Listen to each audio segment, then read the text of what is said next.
Many companies I work with are justifiably anxious about security of their own data, information, patents, and just about everything else, keeping their strategies secret and so on.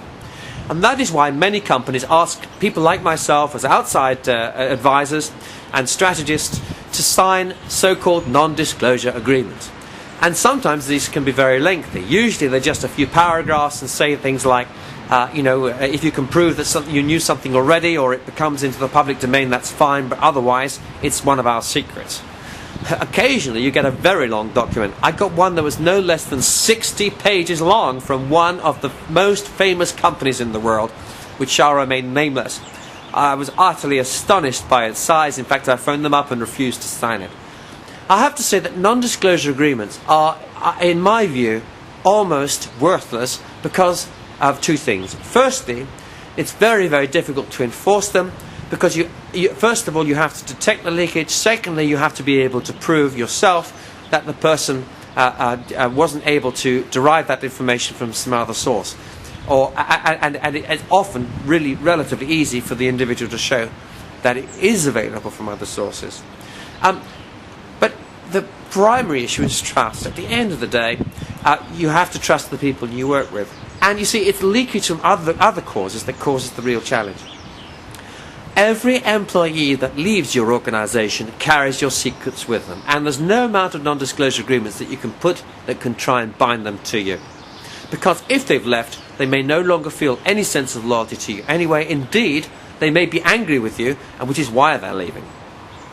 And every employee that comes into your organisation is therefore also a source of priceless intelligence about your competitor. And again, there may be all kinds of conflicts of loyalty or not. And employee movements from one organisation to another is a huge source of data leakage. Another is a disgruntled employee inside an organisation, or just a careless one. People have partners with other people, they have relationships, they have marriages, they have cousins, they have nephews, they have nieces, they have mothers and fathers, they have friends and drinking neighbours in a club, and so on. All of these are points of leakage. And then you get deliberate leakage within the organisation, which is almost akin to sabotage, systematic destructive leakage from inside, perhaps by people who are being paid to do things which are totally against the interests of the company. But there's another area of leakage which is really important, which is full-scale industrial espionage, which is an area which has grown dramatically over the last 5 to 10 years. Some of this is government-driven. It's the use, or rather the abuse, of the normal espionage channels to derive commercially sensitive information. And the fact is that every email that's transmitted in the UK is listened to or is picked up. Every email in the United States and in many other parts of the world is intercepted. And that means that emails from organisations, unless they're encrypted, are liable to be screened, and it's easy to track organisations' emails by targeting those particular email addresses and so on, or by targeting keywords. So there's leakage that way, there's leakage by listening into phone calls, and there's leakage by governments bugging phones directly and so on, and a whole host of things like that. But there's also leakage through commercial bugging, commercial espionage attacks on other organisations, and these are very difficult to detect. The latest forms of bugging are passive devices which can sit in walls turned off for much of the time. They're only turned on after the meeting itself has started, so the scanning devices usually don't work, and then they're turned off just as the meeting closes. And they can be embedded in just about anything you like. They can last up to 100 years in that position, eating up electricity off a mains power switch or whatever. Now, it's true that a very sophisticated scanning system can detect microphones that are turned off in walls, but it's a difficult process.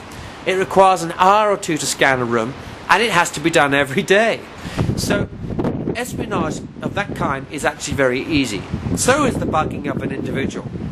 I was speaking to a conference of bankers recently. It was just a small group of 25 to 30 people, and as I was pacing around the room and talking with them, I announced that during the previous 20 minutes, while they were actually watching me, I had secretly bugged one of them in the room. And of course there's some consternation. I said, what is more, this bug is so sensitive, I can listen to anything that you say up to a mile away from now on. And what is more, here is the receiving device, so now locate the bug. And within the room, the 25 of them took this receiver, the microphone, and started to listen to try to identify where the bug was coming from. And it took them ages. I think it took them about 20 minutes to actually locate the bug. It was easy enough. The bug was contained in something that looked exactly like a credit card.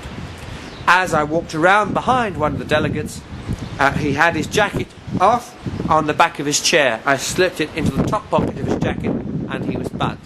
And there it was. Would he have discovered it? Well, I don't think he'd have gone through the top pocket of his jacket for months, probably. So, industrial espionage, it's real. Security systems, they need to be tightened.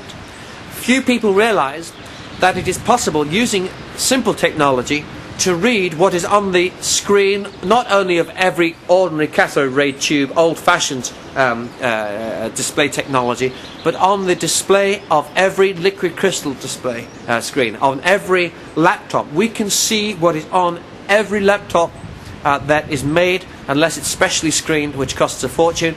You can see that using equipment that you can put in a van outside the building. You just tune to the individual laptop and there it is. You can see every keystroke, you can see every image perfectly displayed. That is commercially available equipment. It's a massive leakage of data potentially from every institution. Can you protect against it? Yes, you can.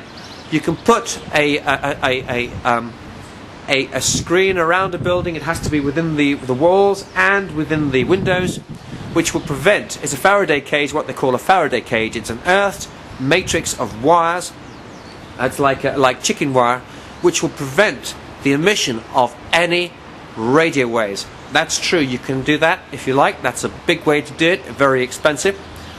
But of course, that laptop will still radiate data the moment it's turned on in the car, the moment it's turned on a train, or in a plane, or in your own home when you get back, or in an internet cafe. It's radiating all the time. It can still be picked up by someone who wants to track you and watch what's on your screen. The only alternative is to use a sophisticated portable which has been specifically designed with screening technology built into it. They're heavy and they're expensive. So what's the lesson? The lesson is, be careful about espionage, yes, but also recognise, funnily enough, that your greatest risks are not someone outside with a van trying to tune into your laptop, because actually it's quite difficult and actually it is fairly expensive. But the greatest risk is the informal leakage by people inside your organisation with people outside it.